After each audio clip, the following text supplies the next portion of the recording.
Greetings, hello, and welcome.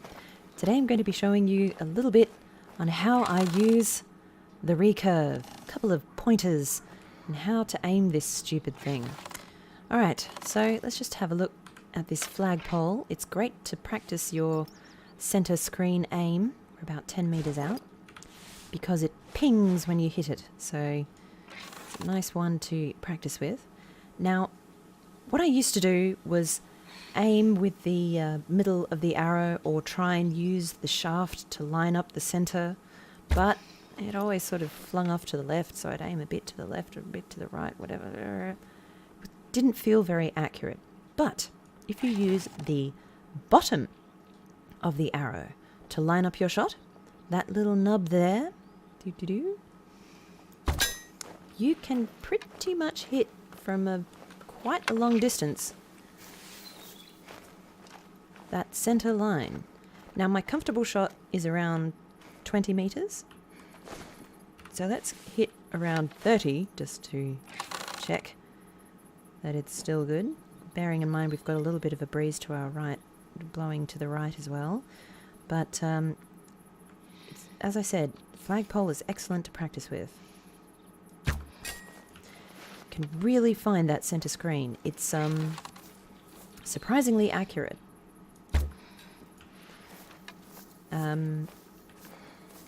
I highly recommend you try it out. Every outpost has one. And you can learn where the center line of that arrow shot is. Now, here comes the tricky bit.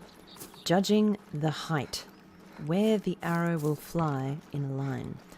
Now, this is a good spot to practice on as well, these little thingamybobs. I'm in Hirschfelden because it doesn't require any DLC other than, of course, the recurve itself. But let's have a look at taking a shot at these little letterbox things. I use that nubbin there to guess the height. Now, of course it fluctuates depending how far away you are from the target, but what I do is I first glance down at that bottom prong to make sure that I'm centered, and then I use the rope to gauge my height. So as I said, it takes a lot of practice, but I scan the center line first with the arrow, and then I stare at the rope and use my peripheral vision to kind of gauge where that target is going to be. So we're a bit further out now. Let's see how we go. Oh, that's a little bit high, but still hit it. Let's go again.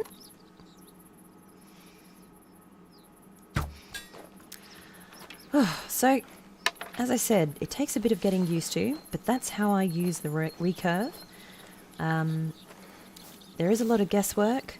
The wind does affect the arrows, of course, at a distance, but as long as you're... the sweet spot for me really is about between 20 and 30 meters. When you're out actually hunting for stuff, it's really good. Let's just play pretend for a moment. Say you're out in the bush. Dun, dun, dun. Measure your distances from trees. Find a couple of little objects around the place. So that rock is 40 meters out. That tree's 20 meters out. That one's 15 out. That will give you a little bit of an indicator when you see the deer trotting inwards as to how far they are roughly with your shot. It all comes down to practice. Of course, the Park Fernando shooting range is excellent for archery practice. I've got some nice close targets there where you can get your score. But I highly recommend that you check that out if you do have the DLC. But this is just a little solution where you can practice your shots without needing that DLC. Anyway, good luck to you in landing those brain shots or whatever it is that you're going for. It is a tricky thing to learn and get the hang of, but it is possible to get quite accurate with this thing. Anyway, good luck. I'll see you in the next video. This has been Jet, and as always, happy gaming.